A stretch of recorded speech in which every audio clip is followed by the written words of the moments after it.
Third person POV. The small group waited for a while before the light completely died down. Sasuke's Susanoo opened its wings and dissipated. Team 7 and Obito walked out. Madara looked down at them with a look of surprise, while Paku threw him a look of disgust. I still can't believe that I trusted his words. Paku folded her arms under her bust and her shoulders perk up a little. Kakashi places his hand on her shoulder, trying to relax the knots forming on her shoulders with reassurance. Leave him to it. What do you even expect from him? Yeah, right? Sasuke, Paku, what should we do in order to release the genjutsu casted on everyone? Naruto asked. Rinnegan genjutsu can be dealt with using Rinnegan, probably. Sasuke answered. Which means we need Sasuke's left eye. Kakashi surmised. It's more like combining the Rinnegan's ability along with all the nine-tailed beast chakra can end the genjutsu. Paku informed as if she was a teacher in a middle of class, giving information to her students. How do you have this much knowledge? Sasuke asked with squinted eyes. Well, I'm not like you who would lace on anyone rather than thinking calmly. She wanted to get into his nerves and it seemed like it worked. Sasuke scared at her. Victory. Paku won. Sasuke 0, I won't let that happen. All that's left is to dispose of you 6. Black Zetsu said. He was now on the ground, detached from Madara. Madara then dropped in the ground, landing before them. Which I, the savior of the world, will do. The eye on his forehead. Sakura exclaimed. Be careful, we're surrounded by his shadows from all the 4 directions. Sasuke informed. I won't allow you to do anything further. I just severed Thag karmic ᧁꫮᦓ of this world. I have freed humankind from their suffering, pain, and their futility. Madara stated in a tone as if he was the king who stood in front of his new kingdom. But all this is just a lie. Naruto argued back. Naruto, you're the one who's interfering with everyone's happiness. Madara said. Paku then stood in front of Naruto protectively. You just shut up. He is trying to save everyone's happiness. You're the one who is destroying their emotions. Just look at this world now. All fighting betwe. Shinobi has ceased. I've transformed hell into heaven. I've finally corrected Hashirama's mistake. Madara continued. What do you mean by the first Hokage's mistake? Sakura asked. You hidden leaf may not want to acknowledge it, but Hashirama ultimately failed in reforming the shinobi world. In the beginning both Hashirama and I had the same goals and we worked together. We tried to change the shinobi world that sent out barely grown children out to war. The two of us created the shinobi village. However, that doesn't result in true peace. People cannot show each other their true feelings. Fear, suspicion, and resentment never subside. My opinions were pushed aside and the shinobi world moved forward in accordance with Hashirama's vision. And what happened because of it? The fighting between shinobi hasn't stopped. Rather than ceasing, establishing ninja villages led to an increase in their military buildup, which resulted in battles that turned into great wars, with countless lives lost. The battling in what became the First Ninja War, the Second Great Ninja War, the Third Great Ninja War. The fighting never stopped. That is Hashirama's legacy to the shinobi world. Although I admit that I triggered this Fourth Great Ninja War. If you admit it, then are you not going to admit that you have changed this once lively land into a barren one? Are you not going to admit that you killed many because of your stupid plan? Paku suddenly shot him up with questions. These sacrifices will be forever remembered. We need to give some sacrifices in order to achieve something. Madara was cut off by Paku's harsh voice. Don't give me that utter bullshit. I would prefer it if you shove your philosophical talks up your butt. What you are believing is not even closer to the truth. Paku stated. What do you mean? Madara asked with a look of curiosity. You're going to regret it. Real badly. All of this will hit you really hard and you will not have the time to atone for your sins. Paku finished her words with stern look. Everyone individual is in a genjutsu, living their life which they desired to. So basically I saved the world. Is this your idea of a perfect world? You're just deceiving people. Sasuke said suddenly. I just want to be the savior that ends the long history of fighting amongst shinobi. Just know this. It's all over. But then Madara freezes in his place when he feels a hand piercing through his chest from behind. You're wrong, Madara. Black Zetsu said. The small didn't even had a little ounce of shock in them. After all, Paku has already told them about Black Zetsu's conspiracy. I have warned you for multiple times. Madara. Paku mutters and Madara was able to hear it as clear as the day. You're not the savior. Nor is this the end of things. How can you say that you, unlike Obito, are able to completely take advantage of others? Isn't that presumptuous to think that you alone are different?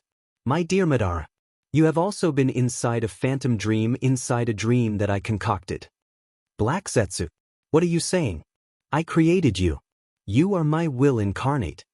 Madara grunts. Wrong again. My will is Kagaya's. Black Zetsu corrected him. Madara's eyes widen. So, Paku was telling the truth from all this time. Curse him. He had time to listen to her who was desperately trying to save him from Kakzetsu's trap, but he constantly pulled her away. He was getting his karma.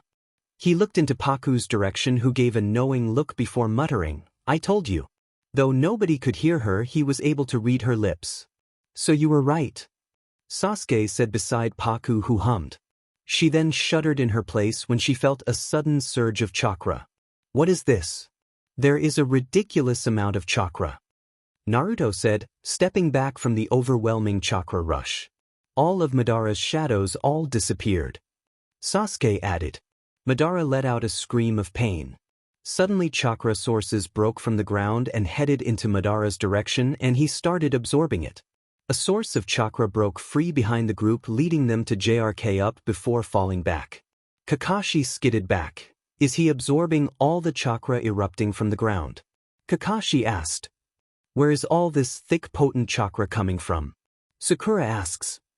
It's from the shinobis who are trapped in the genjutsu. Paku informed them. And their eyes widened in shock. This means it's draining out their life. This is bad. This chakra is more stronger than the 10 tails. Naruto shouted. Stop them before they move. Sasuke shouted. You mean when they're still swelling it up? Naruto asked.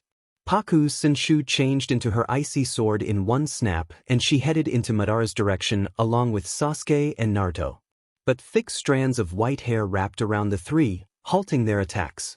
Black Zetsu let out a chuckle, like moths drawn to a flame. I'm going to absorb all the chakra out of you three now. DMN it. Sasuke, Paku. If we don't stop him now, we'll drain everyone else's chakra before ours and they'll all die. Naruto shouted. Don't worry, no one is going to die. Even when Kaguya previously cast the genjutsu upon the populace, she kept them alive and preserved, in order to turn them into her shoulders. Black Zetsu informed. What do you mean? Sasuke asked. You seem to be denser than Itachi. Black Zetsu's form started melting in a black matter. How can one use ordinary people in combat? Your friend do know that's why she was desperately trying to save everyone. Paku-chan, what is he saying? Naruto asked as he looked at her form who was thrashing in the white lock's hold. She converts them into white Zetsus. The ones you fought were actually human before who were turned into white Zetsu by Kaguya. Paku informed, sending a heated glare at Black Zetsu. Are you saying everyone will turn into those white things over time? Naruto asked. What are you saying, Black Zetsu? The infinite Tsukuyomi is Uchiha Jutsu. One that bring eternal peace to the world. The sage of the six paths. Carved that into the stone tablet.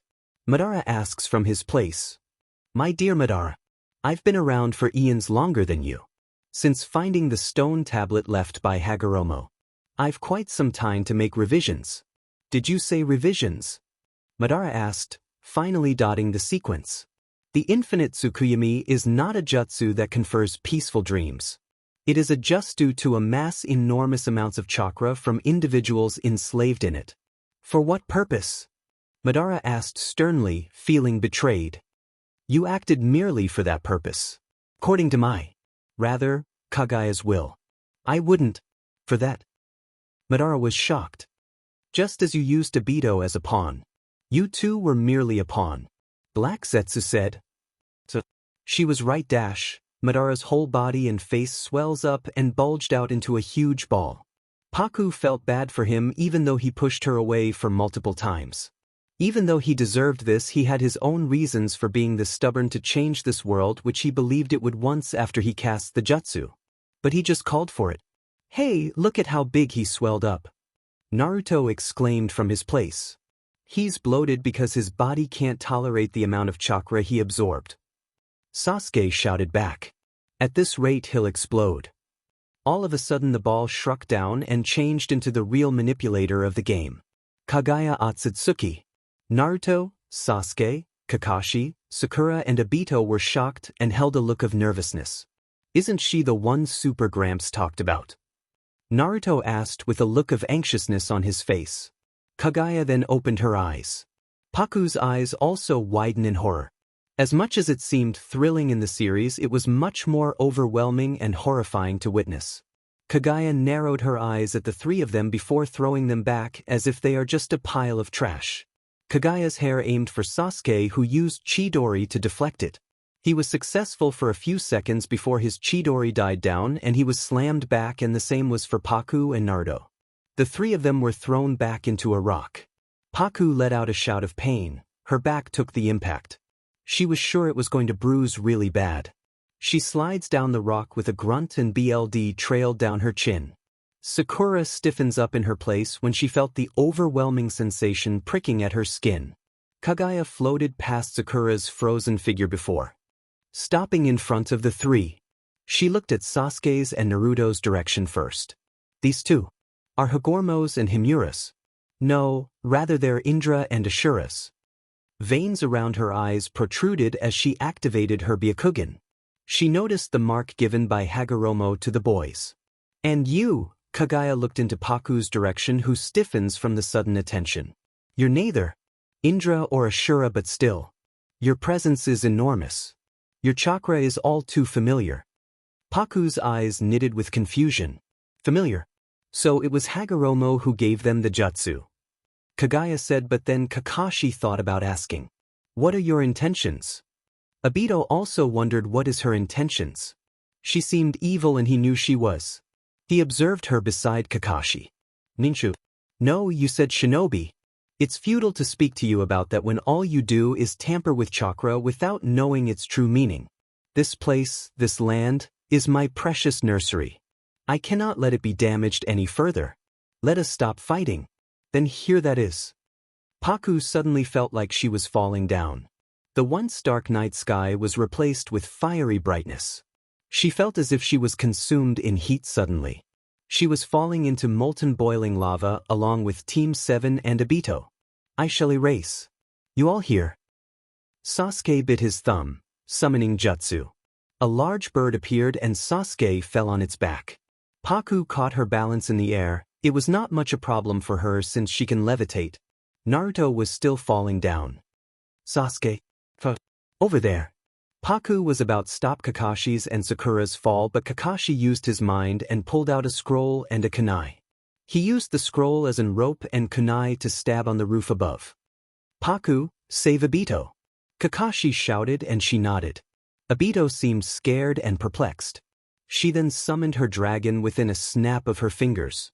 This time it was an ice dragon. Icy scales, icy exterior, crisp white.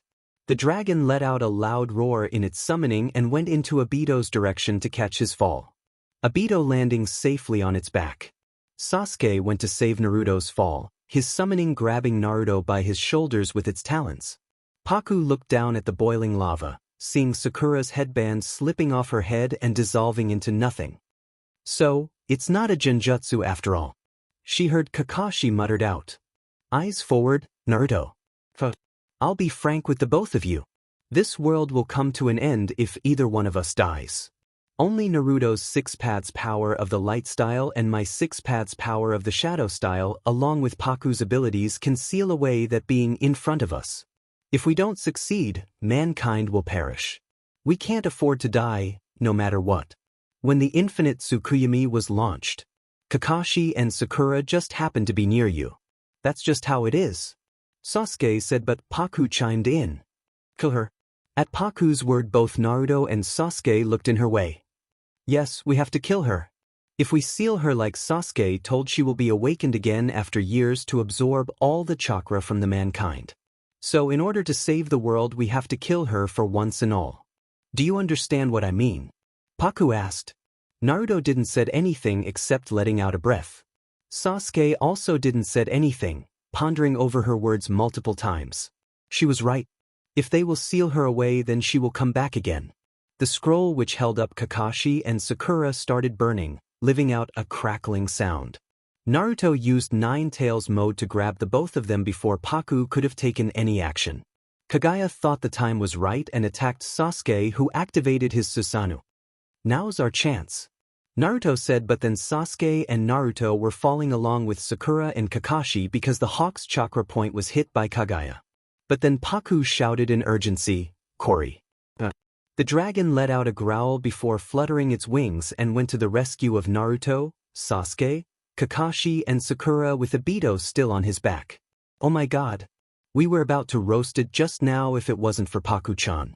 Naruto exclaimed. Naruto, you can levitate too due to the Sage of 6 Paths power.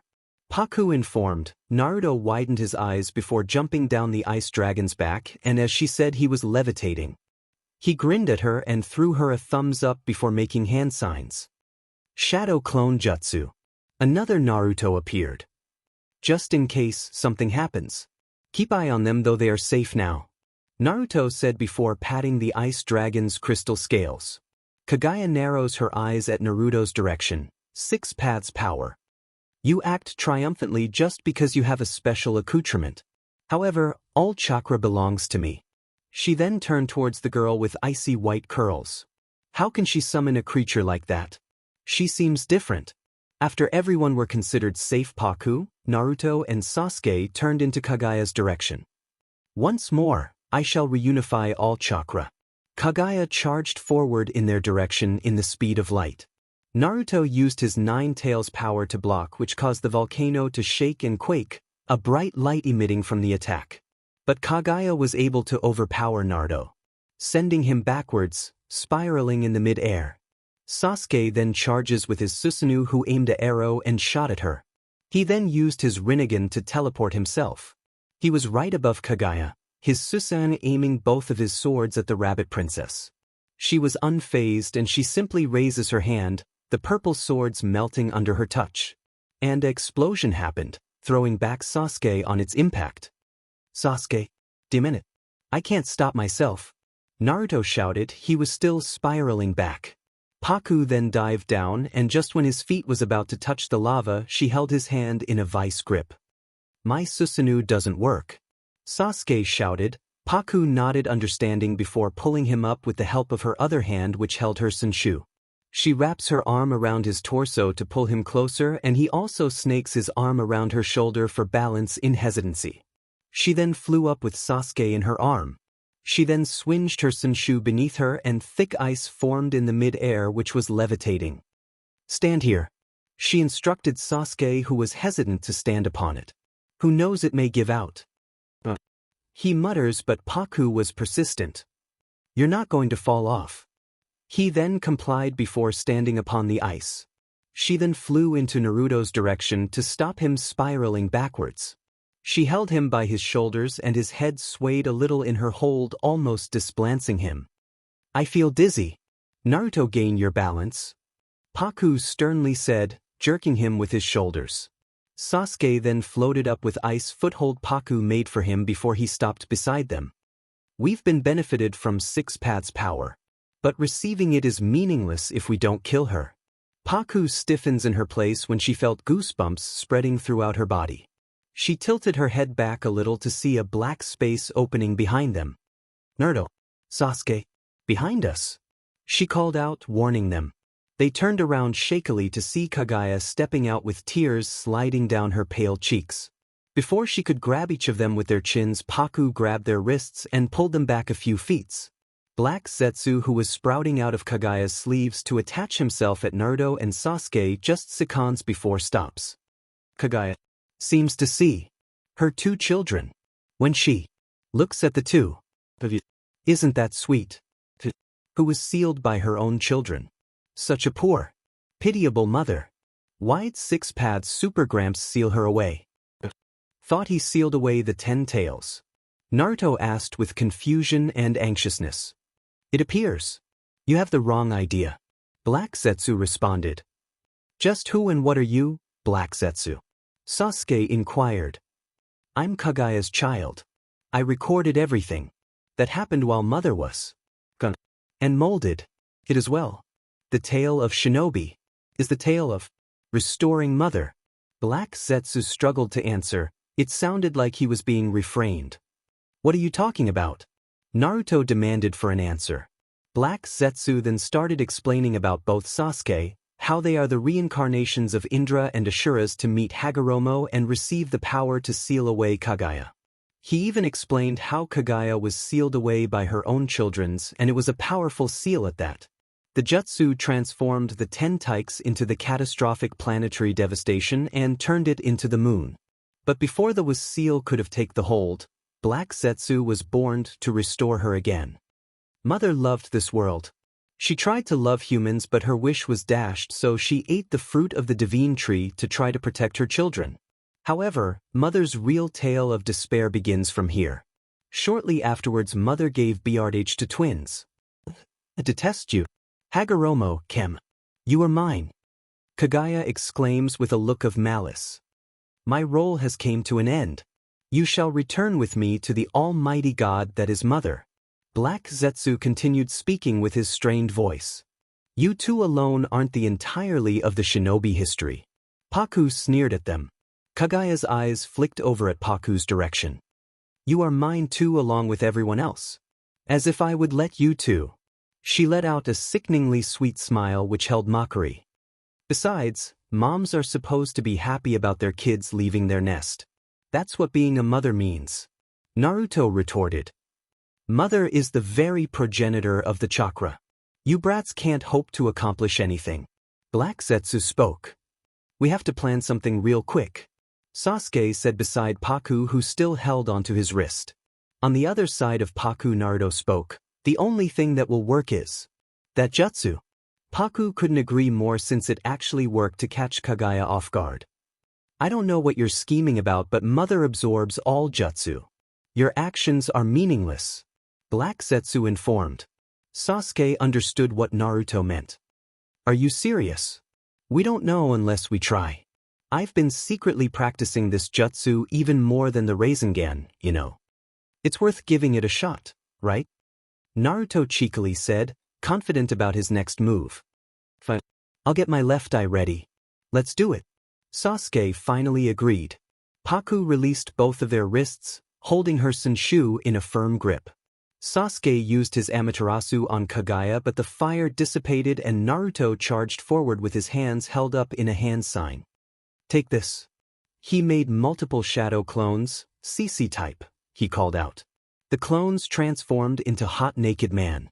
Kaguya was completely distracted and it gave Naruto the opportunity to land a hit on her directly, sending her back. Paku snaps open her Senshu in front of her eyes. I still can't believe the world is being saved by this jutsu.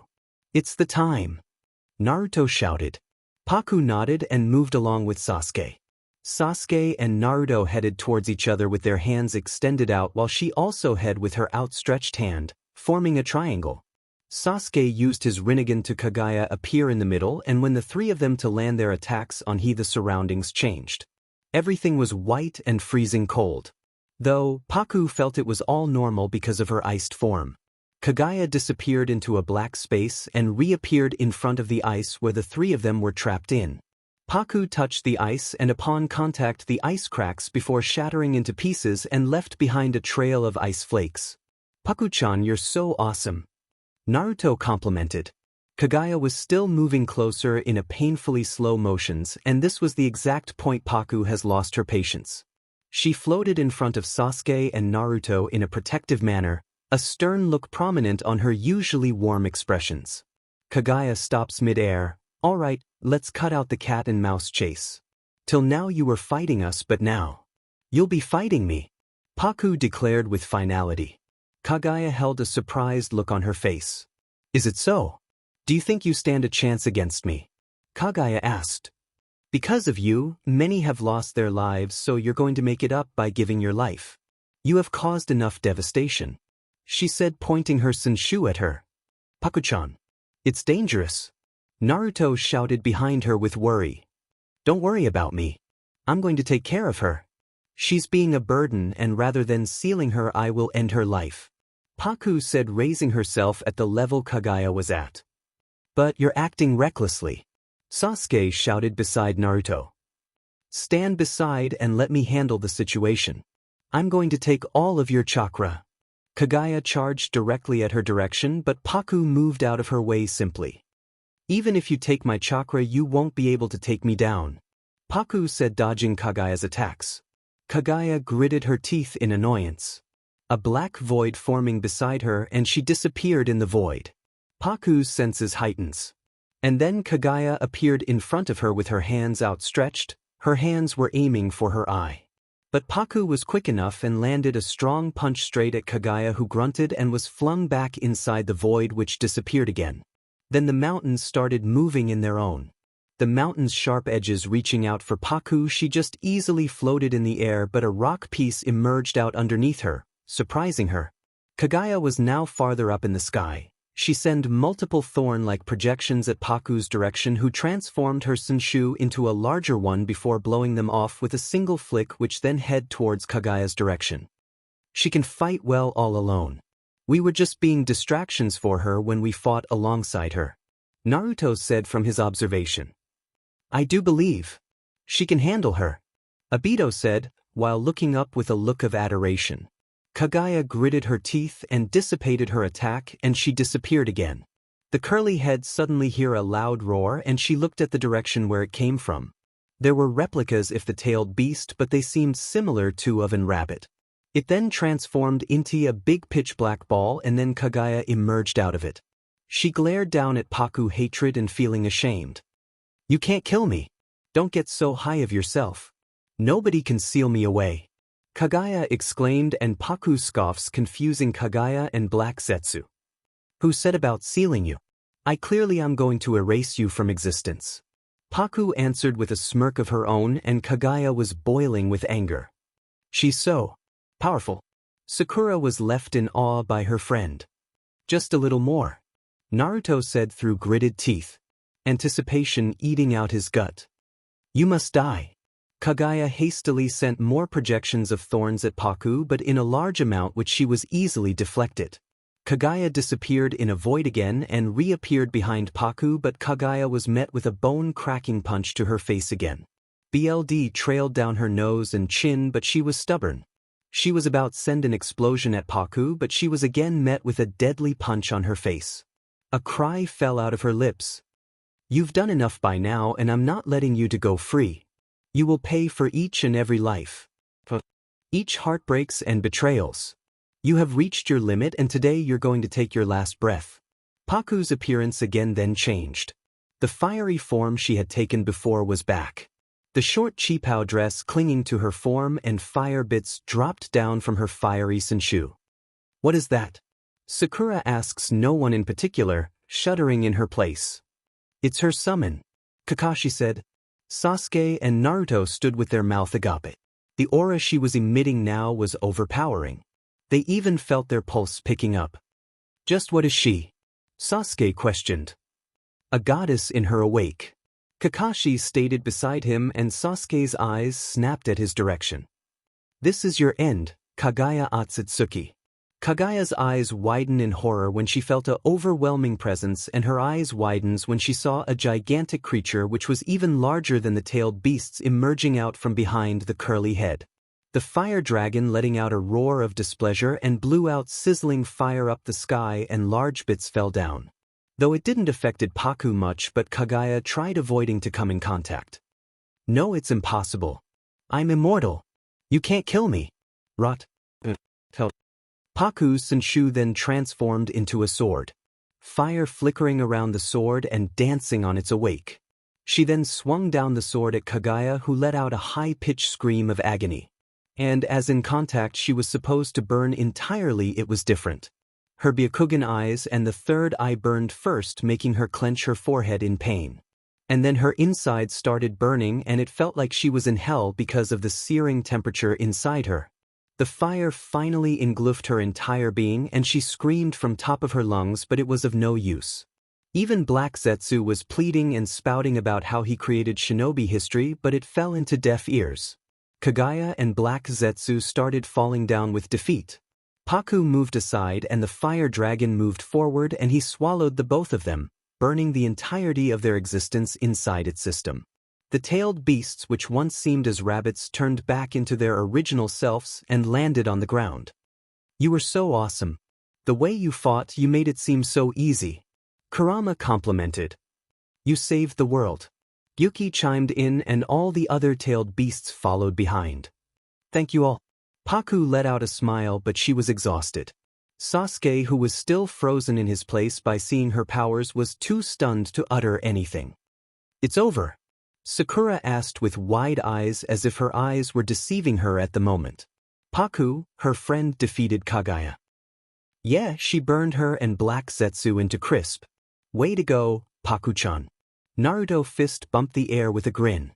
Guys, it's finally over. Paku exclaimed with a look of relief, and happy tears gathered at the corner of her eyes. This whole 2 days was stressing for her.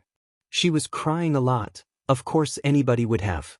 She ran in their direction, but her legs finally gave out in exhaustion, and she was about to fall down, but a pair of strong arms caught her.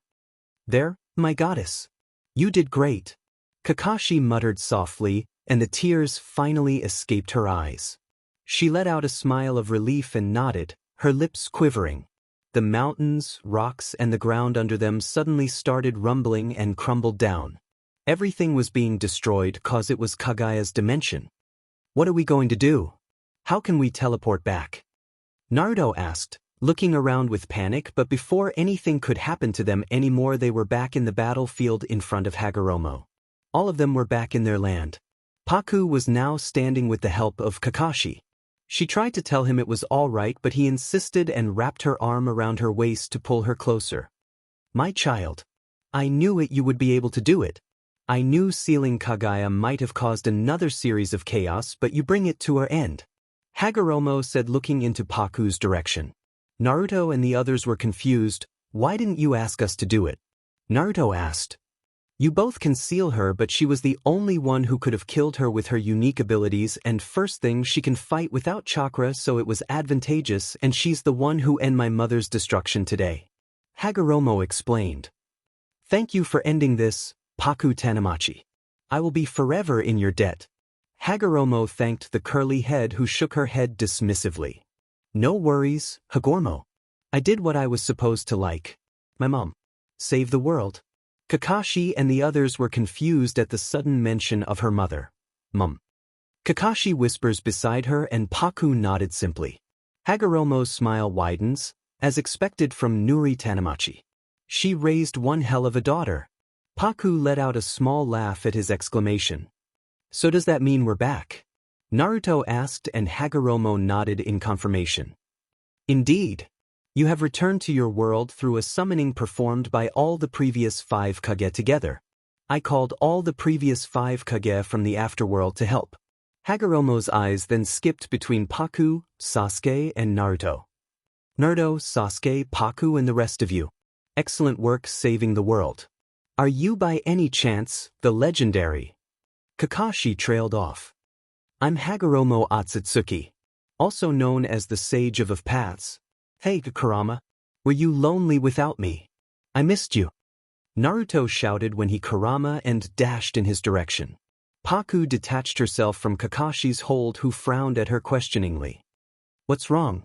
Kakashi asked with worry. Just a little thing to discuss, I guess.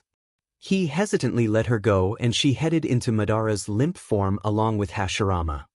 How can she be so kind? Obito mutters beside Kakashi. He still can't believe, after what hell she has gone through because of Madara and him, she's still so kind to them. That's Paku for you. Sasuke was about to head into Madara's direction too, but he was stopped by Hagoromo. Madara was once a Jinchuriki, even if it was temporary. Emptied of the tailed beast, he won't last long. Hagoromo said before looking at Paku's direction with a well-known look. It's his fault for trying to use such things. Sasuke huffed. Sasuke, Naruto. Behold the end of your predecessors. You should watch this closely. The conversation between them. Hashirama was already knelt beside Madara and Paku stumbled before settling herself in Madara's other side. Her appearance changed again. She was now wearing the pale green dress and her curls danced behind her. Green sparkles trailing around her, giving her a dreamy look. Is that you, Hashirama? Madara asked weakly. Yeah, it's us. Paku answered softly before moving to his head and placing it gently on her lap. Madara slowly opened his eyes and he looked weak, ashamed, vulnerable. I guess neither you nor I could achieve what we wanted.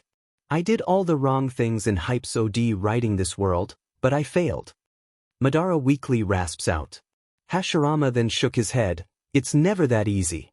Our job is to do all that we can while we're still alive. And then bequeath the rest to future generations to come. I was so naive. I thought what you used to say was nonsense, but Paku was right all along. If I had listened to her words stopped right after then, this might have not happened. I took matters into my own hands instead of leaving it to the future shinobi. You two were always the optimists, spouting ideal of unity to achieve peace. But now I see, that's what we exactly needed. Madara chuckled lightly. My dream was destroyed, but your dream still lives. Madara added.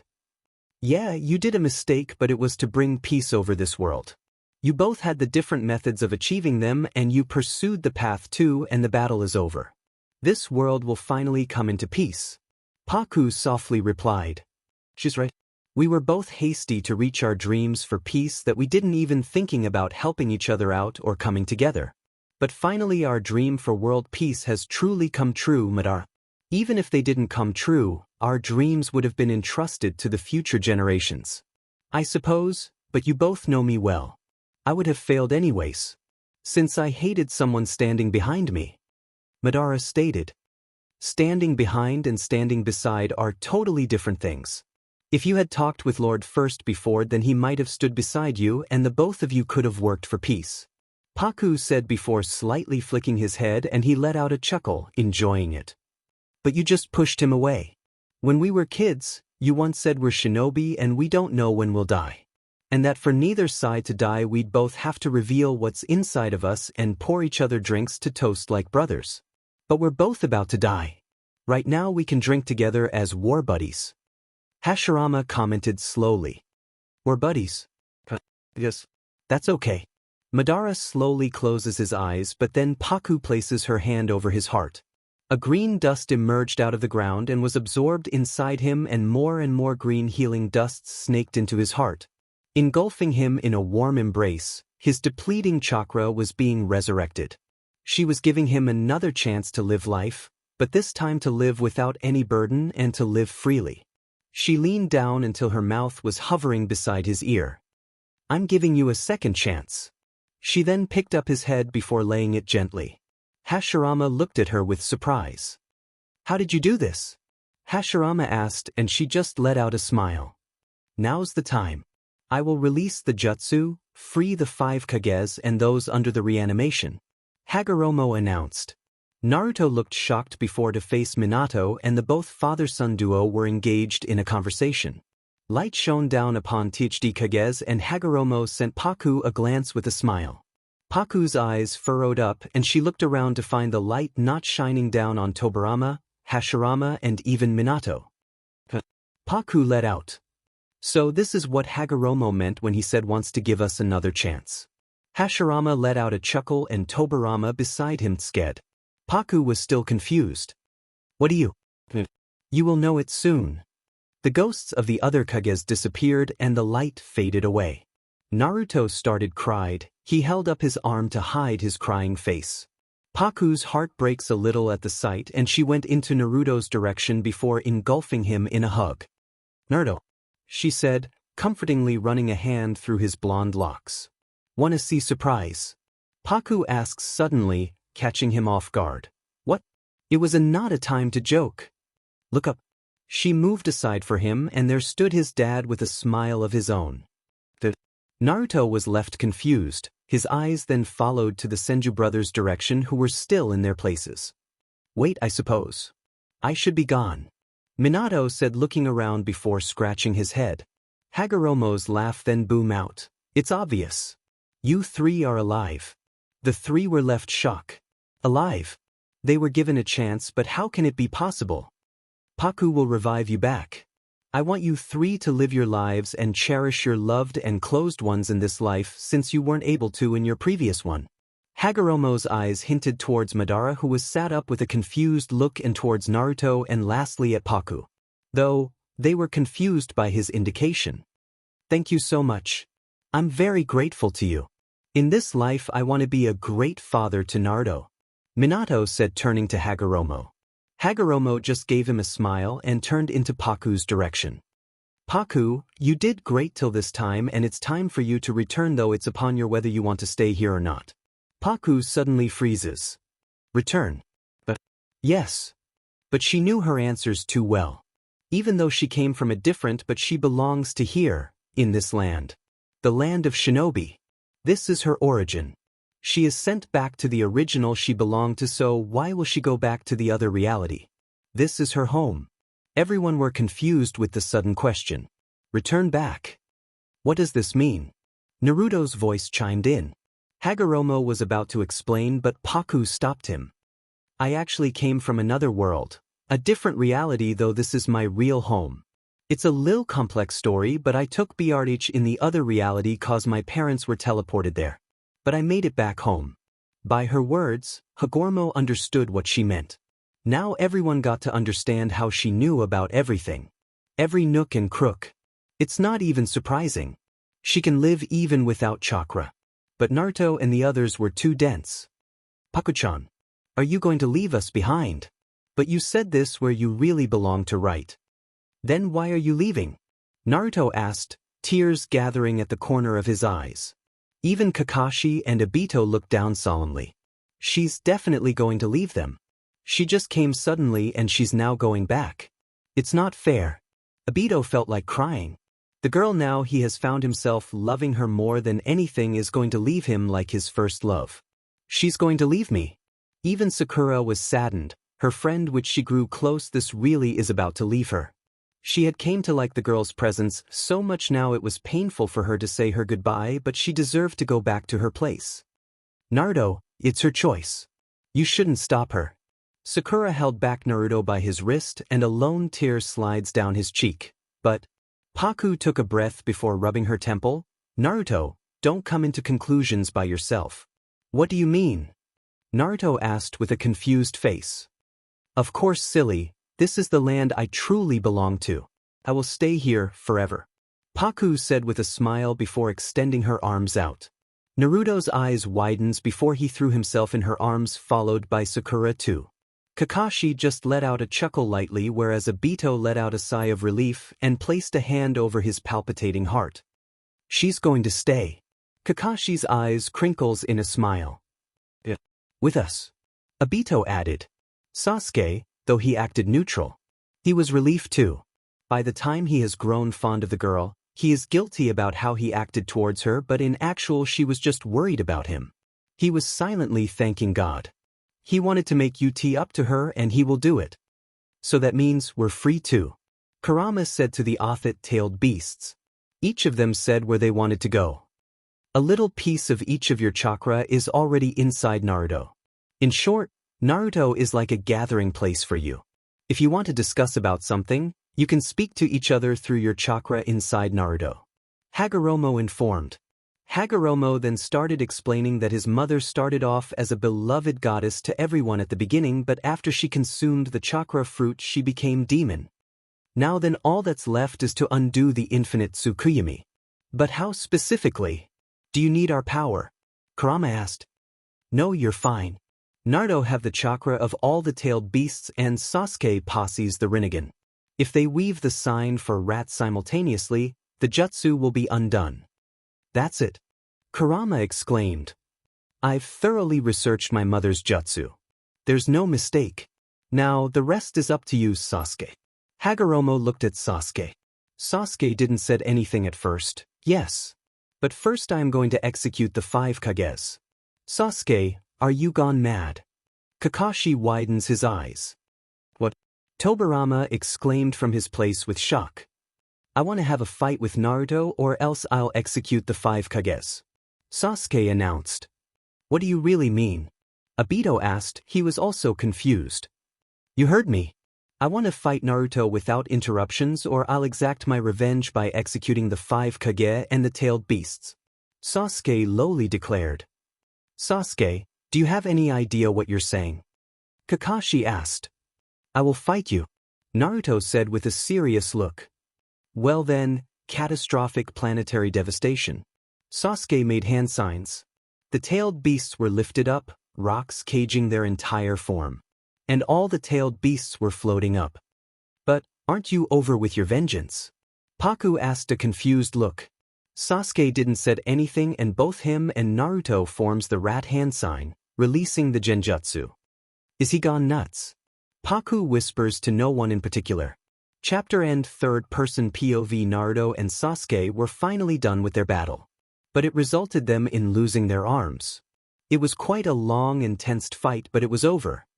Well then everything's settled, I should go. Hagoromo said. Sasuke and Naruto are still the same. Kakashi said, rubbing his temple. But before that I have to do something. Paku said and jumped back in the air. Her pale green dress fluttered with her movement. She unfurled her senshu before swinging it slowly. A lone leaf fell from her senshu and dropped down to the ground. With its contact greenery started spreading, small vines emerged out from the ground. Life started returning to the dead shinobis. The barren land was being repaired up. It was as if a new life was being given. Everyone were watching it with wide mouths. How can she do that? Hashirama asks in awe. I too wonder. Tobirama answered beside him. Even he was surprised. The things she do always surprises me. Obito said with agape mouth. I'm afraid you're not the only one. Sakura's voice chimed in. Hagoromo just let out a proud smile. The dead shinobis who were given a second chance to live got up with surprise. How am I alive? What happened to us? I thought I was dead. Paku then gently landed on the ground before Hagoromo. Paku, you're a great child. I do believe you will use your power to save the humankind and never misuse them. Hagoromo patted her head in a fatherly way. From today onwards, you will be known as the Konoha's goddess by the nations. Hagoromo declared with finality. Sakura gasps with surprise. Her friend was getting a title. We've got the goddess in our land, Kakashi said in a teasing manner. Paku was too stunned to even react. She stood there with wide eyes, unmoving. Why are you so shocked? Hagoromo asked, noticing her odd behavior. Are you sure? Paku stammered with uncertainty. It was a big and esteemed title to hold on to. Yes, I'm more than sure. Hagoromo said with a smile. But do I even deserve this? Paku asked. This title is too much. She thought it's not for her. She don't deserve this respect and admiration. Are you not aware about what you did? You saved this whole world. You saved thousands of lives. You saved those who were used and consumed by the darkness. You brought Kagaya's destruction to an end. You ended her and gave a new BGMI to this world like a goddess would come down at the last moment to stop chaos. You're deserving of this title, Paku Tanamachi. Paku looked down with apprehension. Do she deserve it? Obito this time stepped forward, catching the said girl's attention. He's right. You're deserving of this title. You saved the entire world. I do believe people will be thankful to you and even worship you. Not because of fear but with admiration and gratefulness. You don't know how much you've done for us. Paku stared at him with surprise. Did he mean it? His words were full of sincerity and genuine. Obito noticed how she was thinking so low of her. If she could see herself from his eyes, then she might have understand. I don't want them to treat me as in God or Almighty. I want to be treated normally. Paku blurted out. Hagoromo let out a half-hearted laugh. Of course, you will be. He didn't meant it in that context. He just want to explain people will be grateful and hold on to your kindness for their lifetime. Oh, a flush of embarrassment creeps to her cheeks. Everyone around her either laughed or chuckled at her flustered state. Well then, it's settled. I will be taking my leave now. It was nice to meet you, Paku Tanamachi, or the Konoha's goddess. Hagoromo gave a last smile before he vanished. Who do we have here? The goddess herself. Sakura said, slightly bumping her shoulder with her friend. Sakura. Stuff. No, I won't. While Sakura was annoying Paku, Obito held a small smile. I still can't believe she's from in another world. She's technically from here only. She just came from the other dimension. Kakashi corrected him, earning a scowl from Obito. Still, we have to check on Naruto and Sasuke. Paku suddenly said. The three of them nodded. Hashirama, Tobirama and Minato stayed behind, and the four of them went to the valley where Naruto and Sasuke had their fight. Though, there wasn't like how it was supposed to be. Sure, they lost their hands, but due to Paku's healing ability it was resurrected back. Naruto held a goofy smile while Sasuke held a small noticeable smile. Everything has came to an end. I was able to save everyone.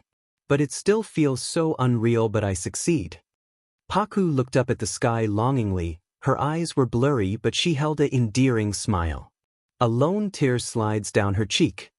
Did you see that, Mom? I was able to save everyone like you did before in your time. I hope you're proud of me. Time skipped. The battle was finally over with a huge success. But there was so much hostility when people recognized two of the individuals, Sasuke and Madara. Even though Madara was used, he still played a vital role in destruction, and Sasuke even caused many problems. The Akatsuki was recognized by everyone, not as a criminal organization but their help in the war with their unique abilities. The tailed beasts were finally given their freedom to roam wherever they desired to. Paku did her technique to give the previous Hokages a second life to live. And they thanked her for her action. They just wanted to live their life peacefully now and cherish their second chance. They once hated the humans, but Naruto and Paku were able to change their way of thinking during the war. They were grateful to the both of them because they practically saved them. Kurama and Gyuki decided to stay behind with their respective Jinchurikis, aka Naruto and Killer Bee. The once barren land was now smiling with greenery radiance to them. Grass, small plants, flowers, evergreen trees made the land more appealing. It was as if the land got a life of its own. The land was smiling with serene and given shelter to many individuals within its tranquility. Konoha was in a state of major repair, so Yamato and Hashirama used their would release the village, giving the people a place to call their home again. Everyone forgave Obito almost quickly because they had seen how he helped the alliance. He played a vital role and he accepted his wrongdeeds with guilt, so he wasn't given any punishment. Paku explained to Tsunade how Black Zetsu was the real cause of the destruction. Madara was just a medium to bring his plan into fruition, and Sasuke was enraged after knowing his brother's burden on him. After a lot of explanation and convincing, Tsunade finally declared they were innocent. It took Paku, Naruto, Jiraiya, and even the Akatsuki to explain the whole situation. Though, Tsunade wasn't very lightly to think of. Sasuke and Madara were still handed to the custody, but for a short period of time. Tsunade then thought about asking the previous Hokages if they want to hold on to their position as Hokage again, but they politely refused. They said their time has come to an end and the present generation should run it. If there will be any need, they will gladly help them and show them the right path. Paku's POV today was the trial day for Madara and Sasuke. I was sit on a large room with almost everyone. The previous Hokages, the Kages of the nation, clan leaders, Rookie 9, Akatsuki, Obito, Kakashi, Jiraiya, and Asuma. There were even more people, but my mind failed to recognize them because of the tension lingering on the room. I was too tensed and nervous to even look around. My heart was thumping loudly, threatening to jump out of its cage. Is it normal to feel like this? The most elite Umbus brought in Sasuke and Madara, who were told to kneel down before us. Naruto was beside me. I noticed even he was nervous. He was scared for the outcome. He was gripping my hand tightly. I let him as I rubbed small patterns on his knuckles with my thumb. Somehow, it has become a habit of us holding hands even in a large crowd.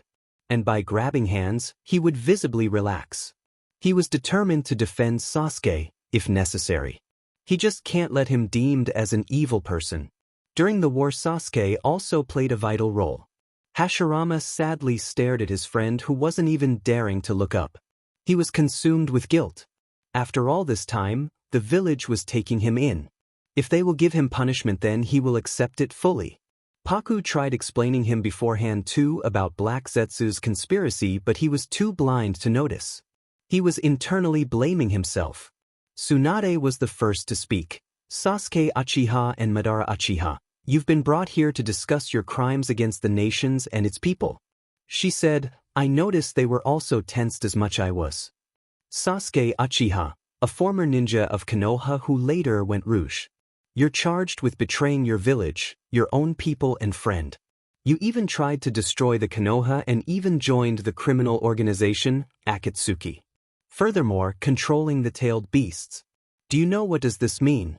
This reasons are enough to eliminate you. She said in a stern voice. I flinched a little.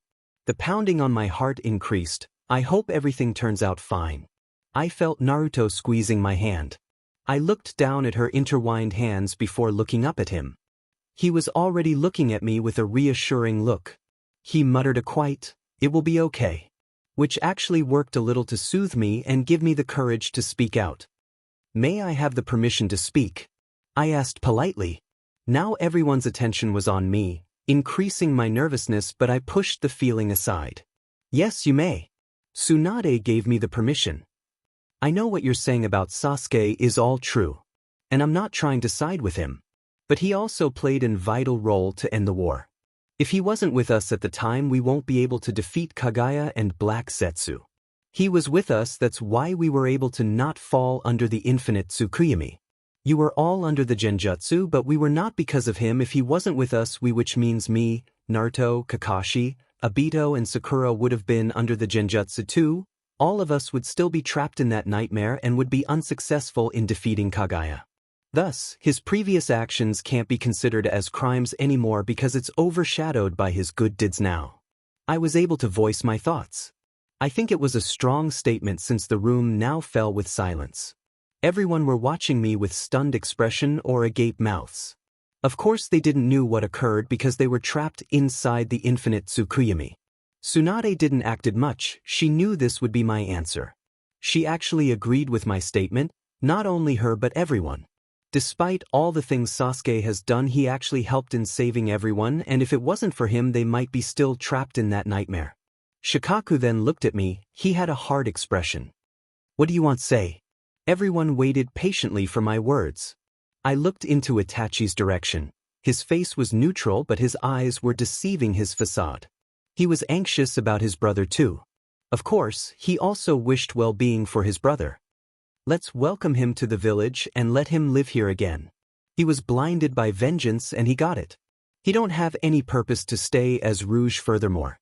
If you're still doubtful and deem him as untrustworthy, then he shall be monitored by Umbu. Until he is deemed worthy and trustworthy, keep an eye on his actions. I announced. Some started murmuring amongst themselves while some were thinking hard. Of course, I said something which might seem like siding with him, but I wasn't. I was just stating the truth, what actually occurred. He shouldn't be killed. And they actually considered my words. He didn't did any heinous crimes as doing any mass murder or killing innocent lives. The ᧁꫮᦔᦔᦔ nodded. I'm surprised. Actually he is short-tempered guy, but he also agreed to my words. He signaled Shikaku, who then started speaking. Sasuke Uchiha, you're hereby forgiven for your crimes and shall be monitored for by the Umbu until you're proved as trustworthy to the village. You're welcome to the village by everyone. He stated. I actually did it. Naruto beside me cheered loudly and fist bumped the air. I was myself smiling at his actions. He immediately gave me tight hug beside me. He was hugging my side, his one arm around my neck and the other around my back. Kakashi was proud of Paku. She actually did a great job. Her words held the strength in them, so the officials can't refuse it. He smiled to himself. It's the time for Madara now. Obito whispers beside him. The Umbu releases the bindings from Sasuke's hand. He stood up slowly. His eyes immediately found my dark brown pools. His eyes. They showed vulnerability, gratefulness and guilt too. He remained the eye contact as he went beside Itachi, who was too relieved and happy to notice our little interaction. I flashed a smile with a small nod later. He also gave me one of his rarest smile. So I'm not in his kill list now. Glad to know. The room once again fell silent. But it was more tensed than before. Everyone's eyes led to Madara's direction, who still has his head hung low. He's in guilt. Madara was considered a danger, so he had more powerful bindings on him. After all, he single-handedly fought thousands of shinobi. He wasn't someone to take lightly. Tsunade's eyes hardened with a glare. Her voice was now more of like venom. Madara Uchiha, you're charged with mass murder, mass destruction, mutilation, manipulation and tried destroying the world. The action you did is highly objectionable. I object. I held up my hand a little. Again all the eyes skipped to me, even Madara. He was watching me with wide eyes and wide mouth too. He must be wondering why am I defending him now too. Sure, he has tried destroying the world, but he isn't completely at fault for his actions. Black Zetsu orchestrated the battle between Madara and Lord First, turning the two against each other. Both of them had the same motive. Lord First remained on his path while Madara was diverted. Black Zetsu modified the Uchiha tablet, which in turn made Madara believe it, thinking it was from his ancestors. Thus he committed these acts in order to achieve peace. He was manipulated by Black Zetsu and he didn't realize he just wanted to achieve peace for the world, so he even got to the extent of raging a war. He didn't act it on his own. This all time he was used as a pawn for the real destruction and he was tricked. I took a breath. I'm surprised I haven't stuttered yet. Everyone looked at me patiently, waiting for my next words. What do you want to propose? This time Gaara asked. Unlike Sasuke, Madara spend at least 5 to 6 years prison and repent for his mistakes and heinous acts. I do believe he is guilty about his actions. He should dedicate himself to Konoha and help in protecting the village and its inhabitants. I finally stopped. Everyone were silent. I then heard Naruto beside me speaking up. What she said is absolutely right. Sakura, Sasuke, Kakashi-sensei and Obito saw and heard Black Zetsu how he actually played with Madara's feelings to unseal Kaguya. He confirmed it himself in front of us. Oh Naruto. How kinda of you. You're helping me and someone like Madara who I believe you actually were starting hate during the war. The room again fell into silence. The officials were having many thoughts spiraling inside them. Inoki was the first to speak up. Paku, I have seen how your bravery saved the world and I do believe you meant no harm and you're saying the truth. During the war I have seen your determination to save everyone. You did more than we needed of during the war. I trust your words and accept it. But in near future, if he try to do something wrong then you are to be blamed and we will take actions towards. I nodded in agreement. After all, I actually said from his side. I accept. With that Madara was taken away by the Umbu from the large room. Before going out he gave me a last lingering look. He seemed guilty and ashamed. At least he didn't died. I tried everything in me to not get him killed and after a lot of convincing it actually worked but with a few consequences. I hope during his time in the prison he thinks about everything in a calm state and repent. In that way he would be able to find his way back to himself again. With that everything was taken care of and the meeting was dismissed. I was about to walk out along with my team, Itachi and Obito but stopped when I heard Tsunade. She was still sit on her seat, unmoving. Jiraiya was standing beside her with a grin. She called out to me. We all halt midway. What's wrong Lady Tsunade? I asked with a little confused look. Everything was over now. I want to have a little heart-to-heart with you. She said. It confused me even more. What did she meant? If that's the thing we should leave you Kakashi was cut off by Tsunade. No, you all can stay. Now everyone were confused. What happened? Did I do something wrong unintentionally? Are you going to have a trial of your own? Naruto beside me whispered. I shrugged my shoulders in return. Paku, you did a great job, she suddenly said. What do you mean? Everyone is awed by your actions. They are recognizing in the way you're supposed to be. I'm very happy for you. I'm so glad that I took you in the village in that day.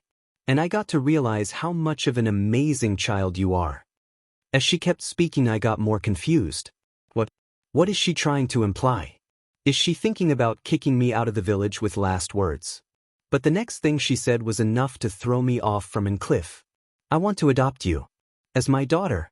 Don't misunderstand that I'm doing this because of your actions and powers. The motherly instinct inside me. I have heard how you were actually abandoned by your mom because she just wanted to protect you and you grew up without any motherly affection or guidance to you. I wanted to ask you about this from long ago but you held myself because of the war but this is the right time. So, can I get the honor to be your mother and take care of you from here on? This time she said in a much more soft tone with a small smile. The remaining people on the room were also shocked except Jiraiya. Wait. You mean as if taking her as your child? Kakashi blurted out behind me. Yes, she said giving a smile. I felt my eyes tearing up. And no less than seconds my eyes were blurry that I can't see anything in front of me anymore. My lips quivered, trying to say something but nothing came out because felt a tight lump forming on my throat. I gulped the thick saliva in a hard swallow. My heart was beating rapidly. I was feeling so warm, so fuzzy. It feels like this when you have someone caring for you like a mother. Hey, you're making her wait, Jiraiya stated from his place. He still held that stupid grin of his. I guess he knows the answer.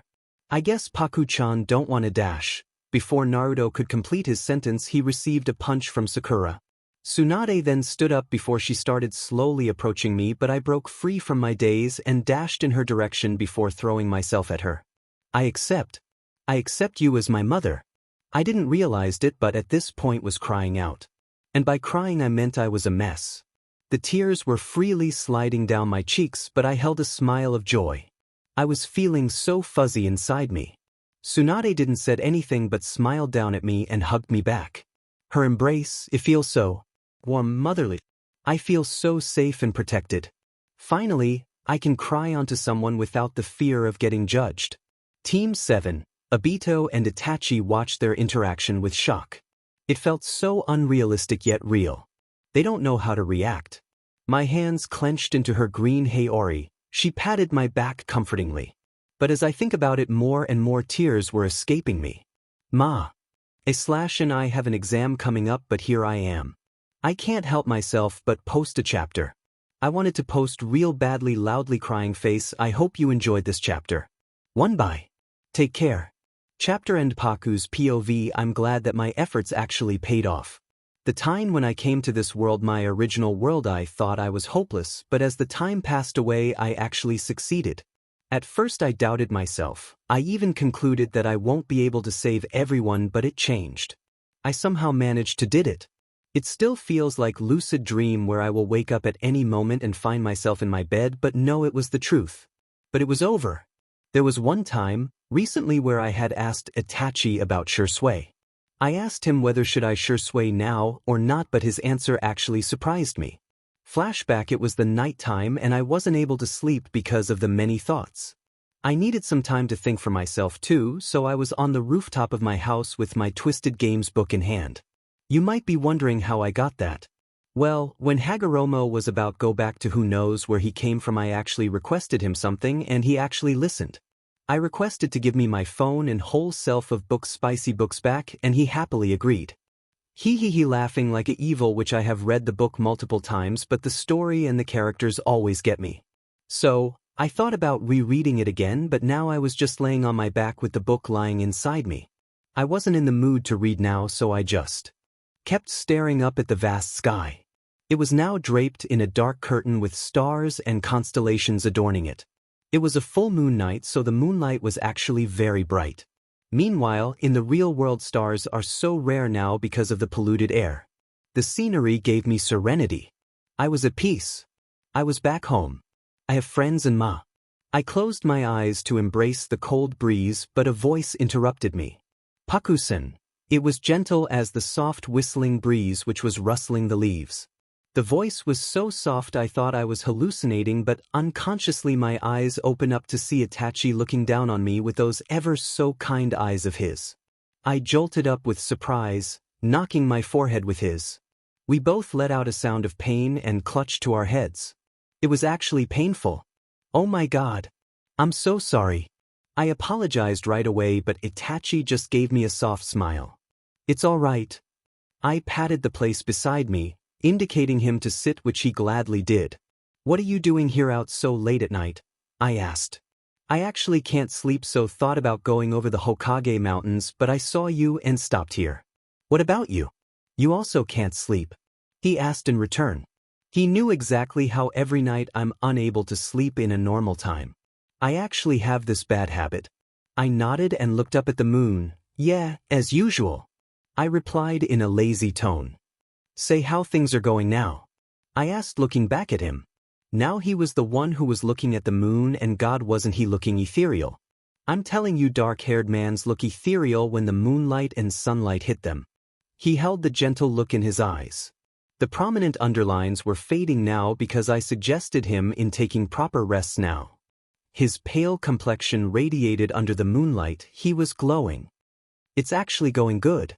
I'm getting missions to attend now. We even rebuilded the Uchiha compound. He replied. That's so good to know. I'm so glad that the village accepted you all. I meant it. I was actually over the moon, but Madara's case was a little critical. Itachi let out a deep chuckle. You're so adorable, Paku-san. He suddenly said, stopping me. Huh? What? I asked for confirmation. Am I hearing him right? You're really adorable.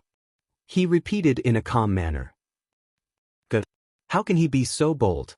Don't he sheet his breathes when saying things like this? I literally would PSS myself whenever I would see my favorite character, including him.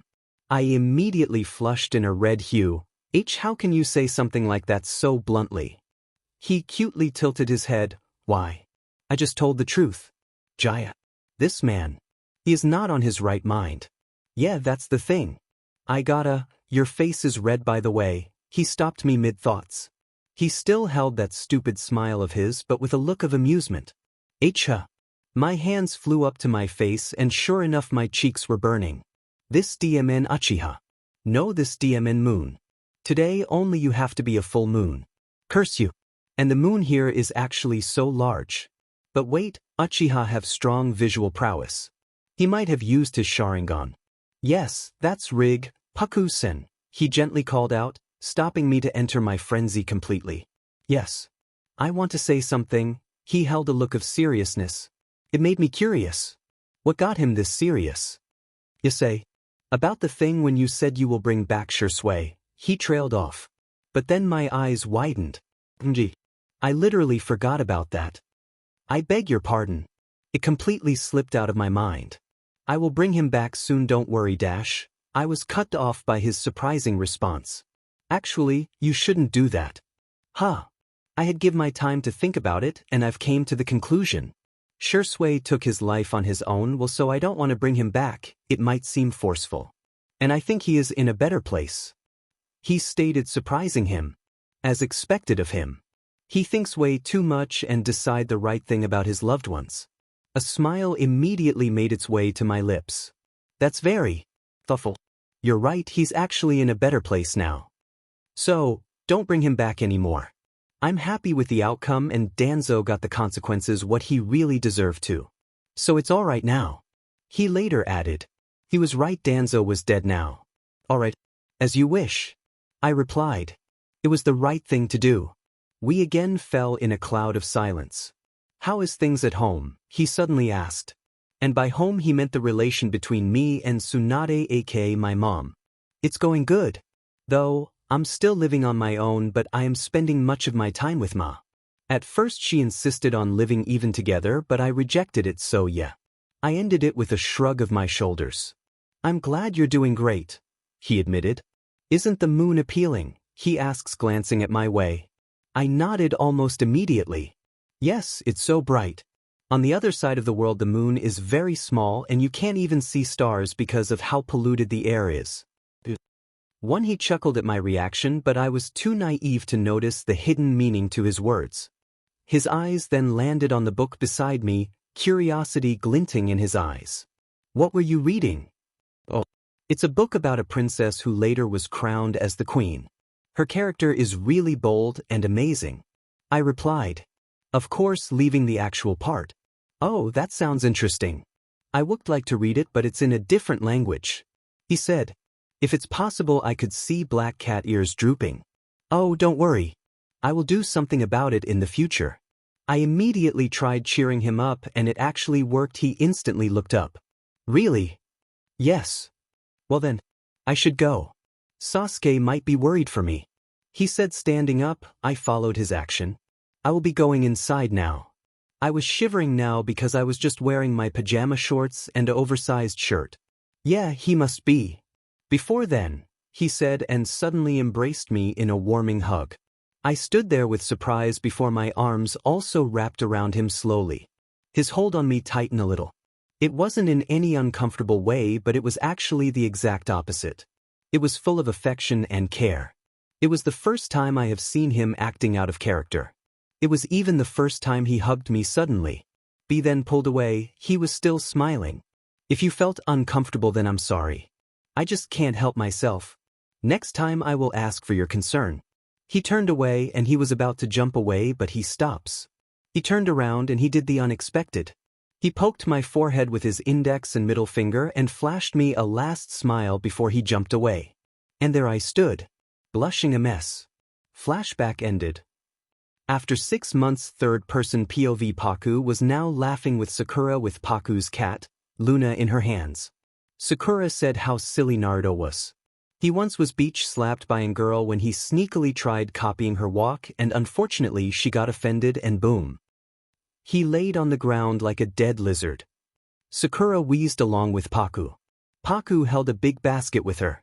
They were heading to the Hokage's mountain top for a picnic. It was a nice cozy day.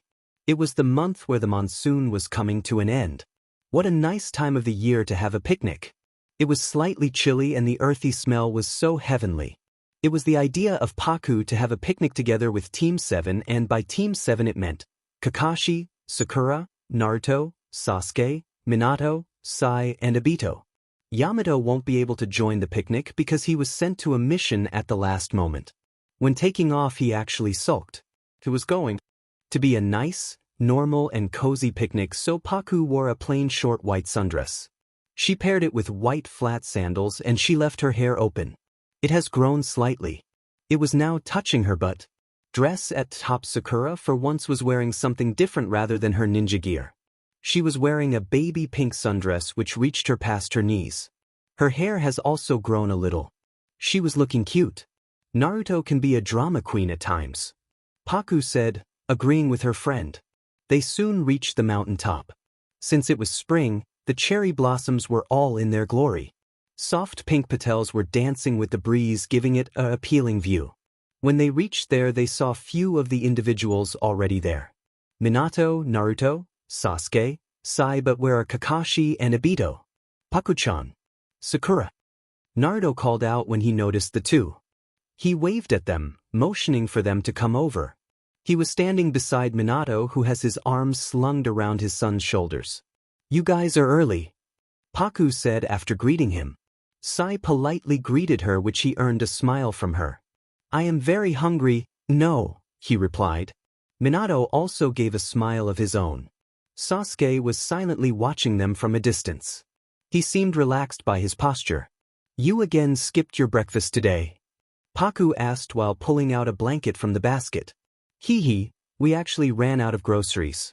We will get it later today, he said, grabbing an end of the blanket. Sakura and Sai also grabbed the other two ends of the blanket before they lay it down. That's not good for health, Paku calmly stated, but she placed her hand on her hips with I'm done look. He gave a large grin before settling down on the blanket first. Today, he was about to drink expired milk. Thank God, I saved him from his misery today, Minato said, sitting beside his son. Paku, Sakura, Sasuke and Sai also sat down. Sakura was sitting between Naruto and Sai, who was beside Sasuke. Paku sat beside Sasuke and two vacant spaces were beside her for Obito and Kakashi. Hey, is that your cat? Naruto asked to Sakura, who still held the white fluff ball in her hold. No, this belongs to Paku. Her name is Luna, Sakura replied. Oh, she's so cute, he said, but he immediately let out a scream. He reached his hand to pat her, but she scratched his hand and glamorously turned her head away. This cat got too much sass. That's why I hate cats, he exclaimed, folding his arms, huffing like a cat himself. Everyone were laughing at his reaction except Sasuke, who was like a statue, only blinking. Well, she's very loyal to Paku. At first she wasn't liking me too, but gradually she started coming to me, Sakura said while patting Luna's head, who purred loudly. That's blatant favoritism. Where is Kakashi and Obito? Minato suddenly asked, his eyes roaming around with the hope he might catch a glimpse of his former students. You don't know, Pakuest. But then she heard a voice behind her, answering her immediately. Sorry, a black cat crossed my path. It was Kakashi. He gave his signature closed-eye smile with a yo. You're picking up Obito's habit, Minato said with an amused look. Kakashi, she just ignored the comment and immediately settled himself beside Paku. And not even seconds later Obito came. Sorry, a black cat crossed my path. It's the same line as Kakashi-sensei. Who actually owned this line? Naruto pointed at the both said man with his voice booming. Naruto, you should calm down. And it's originally Obito's, Minato said, trying to calm his over-energetic son.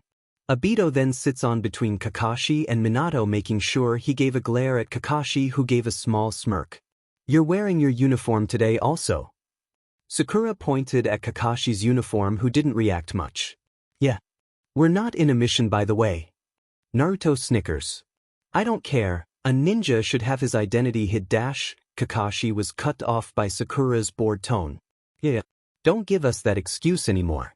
We're not asking for your face reveal or anything. We have already lost our interest and give a new excuse, she said, waving her dismissively. Kakashi just let out an awkward chuckle. Do you want me to ignite the interest? Paku asked in a hushed tone, but it was loud enough for everyone. How?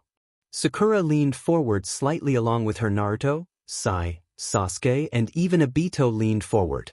They were listening intently. I have few ideas. I just need your cooperation, Paku said while cupping her mouth with a hand, acting as if it's a top-class mission which shouldn't be shared. We will help, Naruto said. I will join too. Obito said. Me too. Sasuke nodded slightly. You know, I can hear you guys. Kakashi suddenly interjected their important meeting with a sweat drop. Minato laughed in the background, finding it very endearing.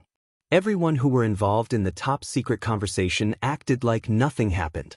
Paku started to place the homemade food, and by food there was variety of them. Oh, that's a lot. Naruto's voice chimed in. You cooked all of this? Obito asked from his place with a look of fascination. Yes, actually Sakura helped me too. I even made cake. Paku clasps her hand together with a closed-eye smile. I hate sweets. Kakashi beside her muttered, but Paku caught. You have to eat at least one piece. Of course, you made this so I will. He gave her a smile, and the way he just said it made her flush slightly. Whatever. Sasuke, I made marinated tomato salad for you with side of cherry tomatoes too. Paku said, showing him the content. Sasuke's ears slightly reddens because she just indirectly said to everyone that he likes tomatoes. Sai, I made teriyaki tofu for you. Thank you, Paku-san. He gave her a smile in appreciation, and it was pure and genuine. Not like the fake smiles he used to give earlier. He was starting to open up now and was making friends. Paku helped him a lot. Dig in. Oh, she took a liking towards you. Paku exclaimed when she saw Luna elegantly walk her way to Kakashi's lap, who was talking with his sensei seconds before. But is it a big deal? He asked while picking up the small fluff ball with his hands. Luna purrs in delight and nuzzled to his hand. It's a surprise. Since Kakashi have hounds, he must be smelling a little like the dogs too, but she had no problem. Damn, she got a taste in men. Paku thought to herself. That's not fair. When I tried patting her, she literally scratched me. Naruto said while showing now a band-aid finger. She's got a taste, Naruto. Sakura snickers beside him. Everyone started laughing at her comment except Sasuke, who was happily munching on his tomato salad. Meow. I think you're her favorite now. Paku says with a slight perplexed look. Hey, let me hold her too. Obito requested. Kakashi held Luna in front of him, who gave a skeptical look to Obito. Obito held his hands up with patience, waiting for her to jump in his arms, but she turned her head away. What? Obito muttered out, slightly devastated. Seems like she distastes you. You have to do something to take a liking towards you. Kakashi said in a teasing tone before cradling Luna. I will do it, you just see, Kakashi. I'm telling you, she's showing blatant favoritism. Naruto said, pointing at the fluff ball, who just ignored him like a lady she is. See? She's got too much sass for a cat. Hey, quit it. She might be like this because you're yelling. Obito questioned before an idea popped into his head. Hey, do you have cat food with you right now or anything? He asked about. Who shook her head. No, I don't, but I cooked her a fish today. She then brings out a small container from the basket with the cooked fish. You can give her this. She handed him, who immediately took it from her hold. Hey, who wants to eat fish? Obito held up the container in front of Luna, who immediately perks up, and without any thought she jumped to his lap, slightly clawing his breathes while giving him an innocently pleading look. Whoa, that actually worked. Minato mutters with amusement. See, I told you I can get her to like me. Obito exclaimed with victory as he patted Luna's head, who was happily munching on her fish. You actually used a weakness towards her. Kakashi bluntly replied. Still, I did it. Sai, are you a cat or dog person? Paku suddenly asked to the silent guy who was observing everything, but he was caught off guard when the question was directed towards him. I like both, but I prefer dogs more. He scratched his cheek while trying to avoid her eyes. Oh, that's great. You should get one. Sakura suggested. I'm thinking about it too.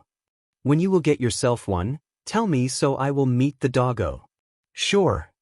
I wonder how Madara is doing. Minato suddenly bring up the Uchiha's name and everyone fell into silence. He was in the prison like he was supposed to, but the surprising thing was he didn't broke free from the prison till yet. If he wished to, he could do it easily. Now you're saying this. It makes me curious too. Sakura stated her thoughts. I actually went to meet him with Paku recently. Sasuke's voice suddenly interrupted, surprising everyone. Yeah, we actually did. And he looked really melancholic. The curly-haired said with a disturbed look. You did. You actually could have called me to join you guys. Obito said with slightly wide eyes. Why? Minato asks. Well, I want to see how he is doing. When the war ended he was a completely different person, so yeah, just a little worried. Obito answered. He actually seemed guilty. To the point he didn't hold a normal conversation with us for too long. But he is doing well. It seems like he might be able to calm himself down there. Sasuke admitted. He has seen how Madara was avoiding looking into Paku's direction, who got sad. But she shrugged it off and offered him her homemade lunch, which he accepted with a little hesitancy. To him it seems like he is very ashamed to face anyone. He needed time to think over. He slightly glanced at the curly head beside him who was saying about what she absorbed in Madara's behavior. His eyebrows scrunch in wonder. This still feels surreal. She single-handedly fought against Kaguya. Well, let's hope the time he is out of prison he is in a better state of mentality. Paku concluded before sipping her juice. Her eyes then lit up. If possible, everyone can see the sparkling and flowery aura around her. Guys, I want to try alcohol and adult stuff. Minato, who was sipping on his juice, choked and later turned into a fits of cough. A few drops of the juice falling on Paku's smiling face. Naruto was harshly patting his back to calm him down with shouts. Never mind, she said and held her hand up for Kakashi, who handed her a hanky which she used to wipe it off. You said it so easily that the juice went to the wrong pipe. Minato said after calming down with a slight flush of embarrassment. Even though she said it in a normal context, it sounded wrong. You're not in the age to drink, he added. Oh right, but one day I want to.